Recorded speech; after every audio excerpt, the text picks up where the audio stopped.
ओम शांति। 4 जून 2026 प्रातः मुरली बाप दादा मधुबन।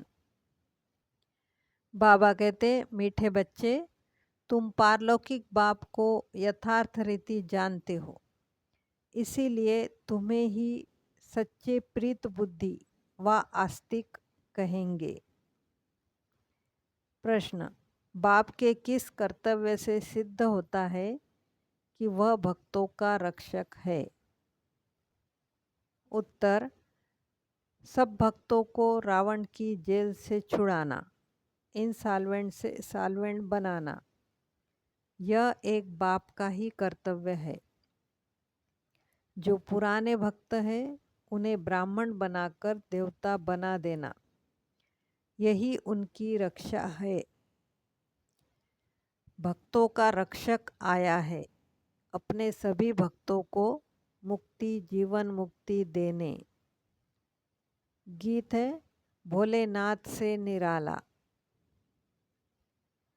ओम शांति। यह किसकी महिमा सुनी बच्चों ने? गाया जाता है उस तेउस भगवान, और भगवान को ही बाप कहा जाता है। वही इस सारी रचना का रचयिता है। जैसे लौकिक बाप भी रचयिता है अपनी रचना का। पहले कन्या को अपनी स्त्री बनाते हैं और फिर उनसे रचना रचते हैं। 5-7 बच्चे पैदा करते हैं, उनको कहा जाएगा रचना। बाप ठहरा रचयिता, वह हद के रचयिता ठहरे। यह भी बच्चे जानते हैं। रचना को रचयिता बाप से वर्षा मिलता है। मनुष्य को 2 बाप तो होते ही हैं, एक लौकिक, दूसरा पारलौकिक। बच्चों को समझाया है ज्ञान और भक्ति अलग अलग है। फिर है वैराग्य। इस समय तुम बच्चे संगम पर बैठे हो और बाकी सब कलयुग में बैठे हुए हैं। है तो सब बच्चे, परंतु तुमने बेहद के बाप को जाना है जो सारी रचना का रचयिता है। लौकिक बाप होते भी उस पारलौकिक बाप को याद करते हैं। सतयुग में लौकिक बाप होते, पारलौकिक बाप को कोई याद नहीं करते, क्योंकि है ही सुखधाम। उस पारलौकिक बाप को दुख में याद करते हैं। यहाँ पढ़ाया जाता है, मनुष्य को समझदार बनाया जाता है। भक्ति मार्ग में मनुष्य बाप को भी नहीं जानते हैं। कहते भी हैं परम पिता परमात्मा, हे गॉड फादर, हे दुख हरता सुख करता। फिर कह देते सर्वव्यापी। पत्थर में, कण कण, कुत्ते बिल्ली सब में है। परमात्मा बाप को गालियाँ देने लग पड़ते हैं। तुम बाप के बने हो तो तुम हो गए आस्तिक। तुम्हारी बाप के साथ प्रीत बुद्धि है, बाकी सबकी बाप के साथ विपरीत बुद्धि है। अब तुम जानते हो महाभारी लड़ाई भी सामने खड़ी है। पुरानी दुनिया के विनाश अर्थ हर 5000 वर्ष बाद कलयुगी पतित दुनिया पूरी हो, फिर सतयुगी पावन दुनिया स्थापन होती है बाप के द्वारा, जिसको ही याद करते हैं हे पतित पावन आओ, हे खिवैया हमको इस विषय सागर से निकाल क्षीर सागर में ले जाओ। गांधी जी भी गाते थे पतित पावन सीताराम, हे राम सब सीताओं को पावन बनाओ, तुम सब हो सीताएं भक्तियाँ। वह है भगवान, सब उनको पुकारते हैं। वह तुमको पतित से पावन बना रहे हैं। तुमको कहीं भी धक्के नहीं खिलाते हैं। ऐसे नहीं कहते तीर्थों पर जाओ, कुंभ के मेले पर जाओ, नहीं। यह नदियाँ कोई पतित पावनी नहीं है। पतित पावन एक ज्ञान का सागर बाप है। सागर व नदियों को कोई याद नहीं करते हैं, पुकारते हैं बाप को। हे पतित पावन बाबा, हमको पावन बनाओ। बाकी पानी की नदियाँ तो सारी दुनिया में हैं, वह थोड़े ही पतित पावनी हैं। पतित पावन एक बाप को ही कहा जाता है। वह जब आए तब आकर पावन बनाए। भारत की महिमा बहुत भारी है। भारत सब धर्मों का तीर्थ स्थान है। शिव जयंती भी यहाँ गाई जाती है। सतयुग तो है पावन दुनिया, उसमें देवी देवता रहते हैं। देवताओं की महिमा गाई जाती है। सर्वगुण संपन्न, 16 कला संपूर्ण। चंद्रवंशियों को 14 कला कहेंगे। फिर सीढ़ी नीचे उतरते हैं। बाप आकर सेकंड में सीढ़ी चढ़ाए शांति धाम सुखधाम में ले जाते हैं। फिर 84 का चक्र लगाए सीढ़ी उतरते हैं। 84 जन्म कोई ने तो जरूर लिए होंगे। मुख्य है सर्वशास्त्रमयी शिरोमणि गीता। श्रीमद् भागवत माना भगवान की गाई हुई, परंतु भगवान किसको कहा जाता है? यह पतित मनुष्य नहीं जानते। पतित पावन सर्व का सद्गति दाता एक निराकार शिव ही है, परंतु वह कब आया यह कोई नहीं जानते। बाप आपे ही आकर अपना परिचय देते हैं। अब देखो, यह बच्चे और बच्चियाँ दोनों बाबा कहते हैं। गाया भी जाता है, तुम मात पिता, तुम्हारे इस राजयोग सीखने से सुख घनेरे मिलते हैं। तुम यहाँ आते ही हो बेहद के बाप से स्वर्ग के 21 जन्मों का वर्षा पाने। अब शिव जयंती भी भारत में ही मनाते हैं। रावण भी भारत में ही दिखाते हैं, परंतु अर्थ कुछ भी नहीं जानते। शिव हमारा बेहद का बाप है, यह एक भी नहीं जानते। सिर्फ शिव की पूजा करते रहते हैं। जब सारा झाड़ तमोप्रधान हो जाता है तब बाप आते हैं। नई दुनिया में भारत स्वर्ग था। भारत में ही सतयुग था। भारत में ही अब कलयुग है। बाप समझाते हैं, पहले पहले तुम स्वर्ग के मालिक थे, अब तुम 84 जन्म भोग नरकवासी बने हो। अब मैं तुमको राजयोग सिखलाए मनुष्य से देवता, पतित से पावन बनाता हूँ। भक्ति अर्थात ब्रह्मा की रात, ज्ञान अर्थात ब्रह्मा का दिन। तुम ब्रह्मा कुमार कुमारियाँ दिन में आते हो। इस पुरानी दुनिया को अब आग लगनी है। बरोबर महाभारत लड़ाई है। बरोबर इस महाभारत लड़ाई के बाद ही भारत स्वर्ग बन जाता है। अनेक धर्म विनाश हो, एक धर्म की स्थापना होती है। तुम बच्चे बाबा के मददगार बन आदि सनातन देवी देवता धर्म की स्थापना कर रहे हो। तुम स्वर्ग के मालिक बनने लायक बन जाएंगे तो फिर विनाश शुरू हो जाएगा। यह है शिव बाबा का ज्ञान यज्ञ। फिर शिव कहो व रुद्र कहो, कृष्ण ज्ञान यज्ञ कभी नहीं कहा जाता। सतयुग त्रेता में यज्ञ होता नहीं। यज्ञ तब रचा जाता है जब उपद्रव होता है, अनाज नहीं होगा व लड़ाई लगेगी तो यज्ञ रचेंगे शांति के लिए। तुम बच्चे जानते हो विनाश होने बिगर तो भारत स्वर्ग बन न सके।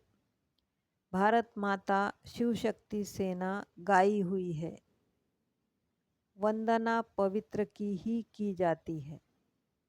तुम माताओं को वंदे मातरम कहा जाता है क्योंकि तुमने श्रीमत पर भारत को स्वर्ग बनाया है। अब बाप कहते हैं मौत तो सबके लिए सिर पर खड़ा है, इसीलिए अब यह एक जन्म पवित्र बनो और बाप को याद करो तो तुम तमो प्रधान से सतो प्रधान बन जाएंगे। अभी तुम शूद्र से ब्राह्मण बन फिर देवता बनेंगे। यह कोई नई बात नहीं। कल्प कल्प हर 5000 वर्ष बाद यह चक्र फिरता रहता है। नरक से स्वर्ग बनता है। पतित दुनिया में मनुष्य जो कुछ कर्म करते हैं वह विकर्म ही बनता है। बाप कहते हैं 5000 वर्ष पहले भी तुमको कर्म अकर्म विकर्म की गति समझाई थी। अब फिर से तुमको समझाता हूँ। मैं परमपिता परमात्मा निराकार तुम्हारा बाप हूँ। यह शरीर जिसका हमने आधार लिया है यह कोई भगवान नहीं है। मनुष्य को देवता भी नहीं कहा जाता, तो मनुष्य को भगवान कैसे कह सकते हैं? बाप समझाते हैं तुम 84 जन्म लेते लेते नीचे सीढ़ी उतरते आए हो। ऊपर कोई जा नहीं सकता। सभी पतित बनने का ही रास्ता बताते हैं। खुद भी पतित बनते जाते हैं। तब बाप कहते हैं उनका भी उद्धार करने मुझे आना पड़ता है। यह है रावण राज्य। तुम अभी रावण राज्य से निकल आए हो। धीरे धीरे सबको पता पड़ेगा। ब्राह्मण बनने बिगर शिव बाबा से वर्षा ले नहीं सकते। बाप है ही दो, एक निराकारी बाप, एक साकारी बाप। वर्षा मिलता है एक साकारी बाप से साकारी बच्चों को और फिर निराकारी बेहद के बाप से वर्षा मिलता है निराकारी आत्माओं को। अब तुम बच्चे जानते हो मीठे मीठे शिव बाबा से हम 21 जन्म के लिए सुखधाम का वर्षा लेने आए हैं। विश्व के मालिक बनते हैं योग बल से, कोई हथियार आदि नहीं है। तो बाप से योग लगाए, विकर्म विनाश कर विष्णुपुरी के मालिक बनते हैं। अब अमरलोक में जाने के लिए अमर कथा सुन रहे हैं। वहाँ अकाले मृत्यु कभी होता नहीं, दुख का नाम निशान नहीं। तुम बच्चे आए हो श्रीमत पर चल बेहद के बाप से श्रेष्ठ ते श्रेष्ठ देवी देवता बनने। यह कोई शास्त्रों का ज्ञान नहीं है। दिखाते हैं विष्णु की नाभि से ब्रह्मा निकला, उनके हाथ में फिर शास्त्र देते हैं। बाप कहते हैं ब्रह्मा द्वारा मैं तुमको सारी रचना के आदि मध्य अंत का ज्ञान सुना रहा हूँ। मैं ही ज्ञान का सागर हूँ। गाते भी हैं ज्ञान सूर्य प्रगटा, अज्ञान अंधेर विनाश। सतयुग में अज्ञान होता नहीं। वह सचखंड था तो भारत हीरे जैसा था। हीरे जवाहरों के महल बनते थे।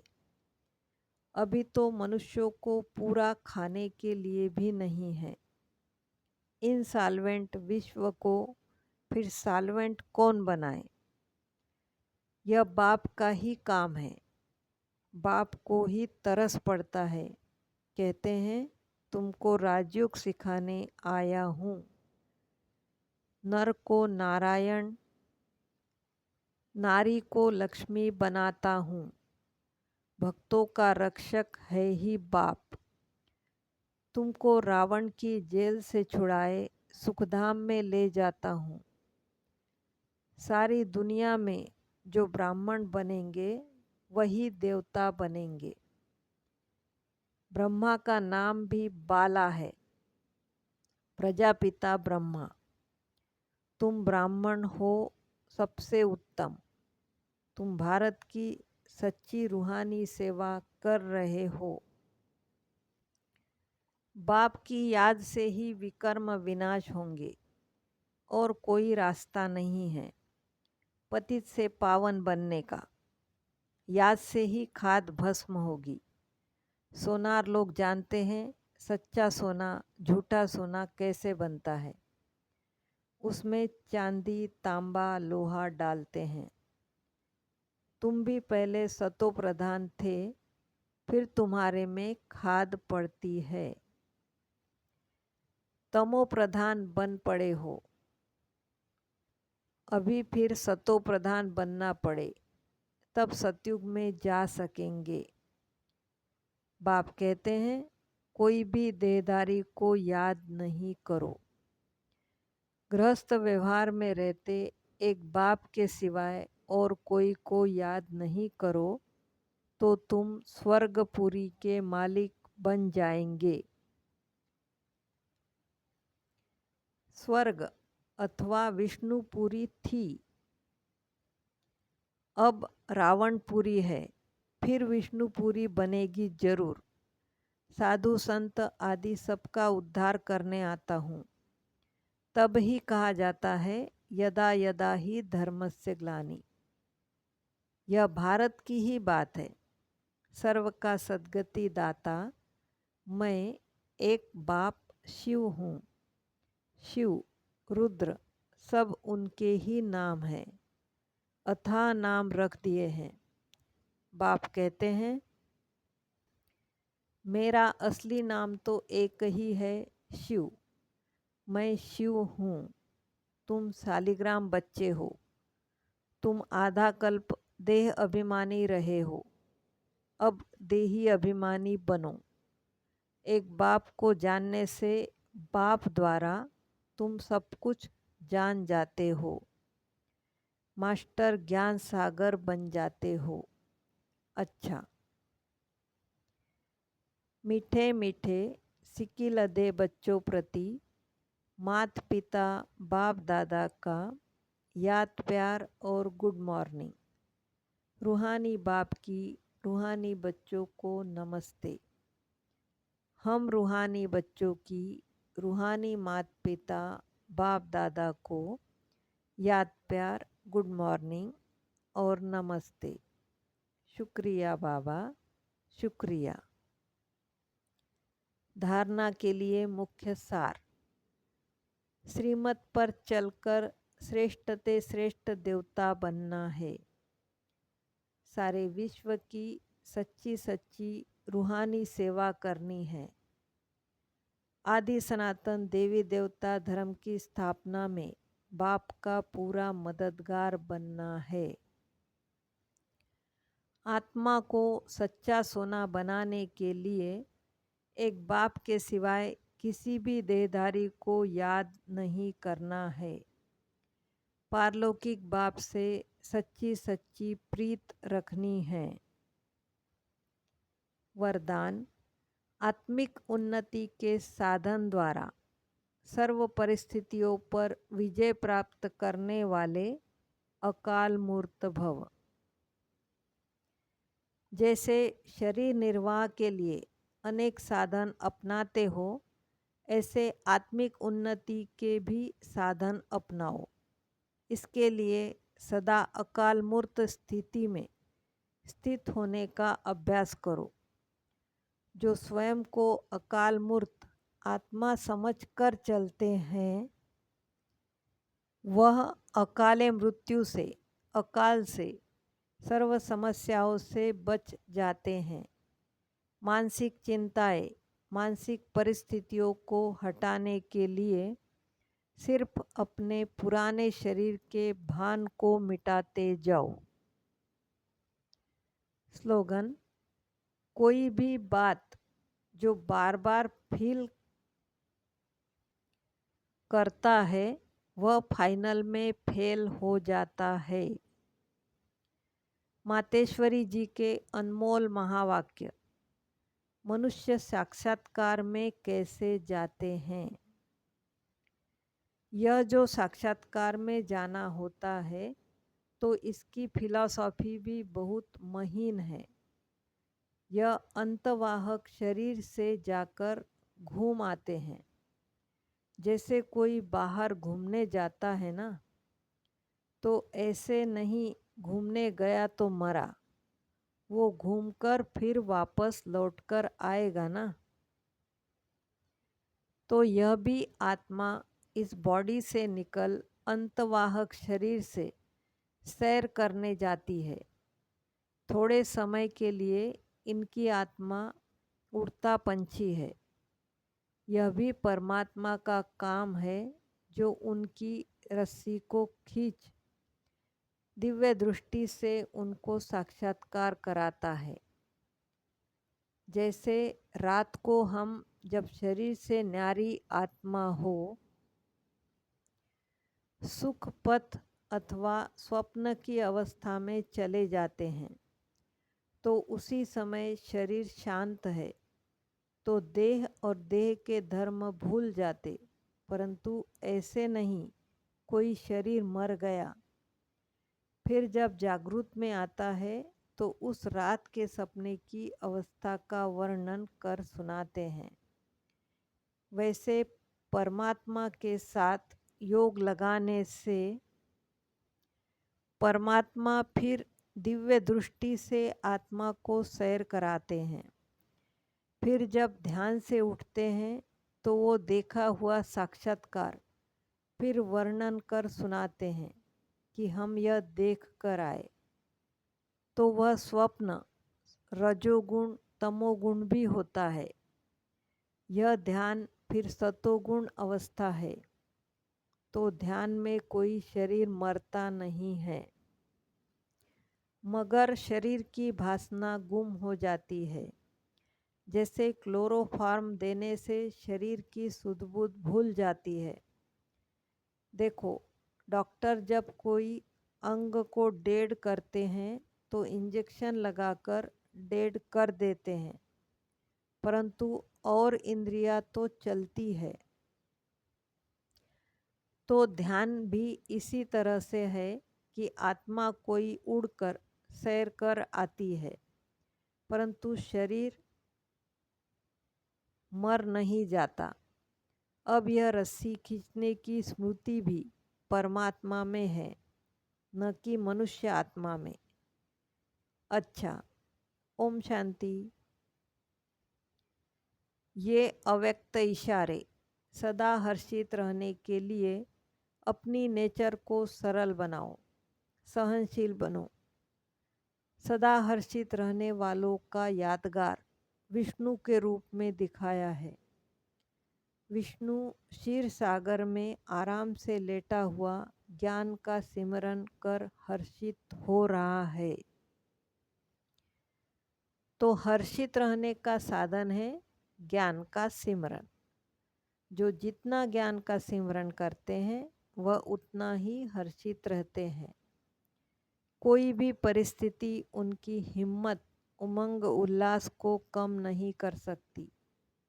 वे सहनशीलता की शक्ति से हर परिस्थिति को सहज पार कर लेते हैं।